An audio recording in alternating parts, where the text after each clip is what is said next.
ඔයා දන්නවද සැබෑ සටන් කලාව සහ සිනමාව අතර තියෙන ඒ රහස මොකක්ද කියලා? සිනමා ශාලා ඇතුලේ මිනිස්සුන්ව පිස්සු වට්ටපු ජෝන් ක්ලෝඩ් වෑන් ඩෑම්ගේ සුපිරි දක්ෂතාවය ලෝකයටම පෙන්නපු ඒ විශේෂ නිර්මාණය කික් බොක්සර්. මේ කතාව ගෙතෙන්නේ තමන්ගේ සහෝදරයා වෙනුවෙන් පලිගන්න තායිලන්තයට යන කෙනෙක් වටා. හැබැයි මේක නිකම්ම ෆිල්ම් එකක් නෙමෙයි.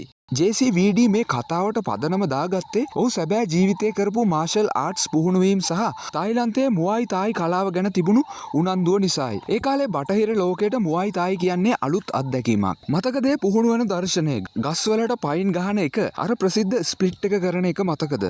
මේ හැම දෙයක්ම පිටුපස තිබුණේ දැඩි කැපවීමක්. විශේෂයෙන්ම අවසාන සටනේදී දෑත්වල වීදුරු කටු අලවාගෙන කරන ඒ සටන සිනමා ඉතිහාසයේ අමතක නොවන දර්ශනයක් වුණා. මේ චිත්‍රපටය නිසාම තමයි ලෝකයේ පුරාම කික් බොක්සිං ක්‍රීඩාව ලොකුවට පිබිදීමක් ඇති වුණේ. ඔයා දන්නවද මේ දුෂ්ටයා විදියට රංගපාන ටොම් පෝ සැබෑ ජීවිතේ JCVDගේ කුඩා කාලයේ මිතුරෙක්. ඒ වගේම මේ චිත්‍රපටය වෙනුවෙන් JCVD විසින් තමන්ගේ සටන් ජවනිකා බොහෝමයක් ඔහු විසින්ම නිර්මාණය කරා.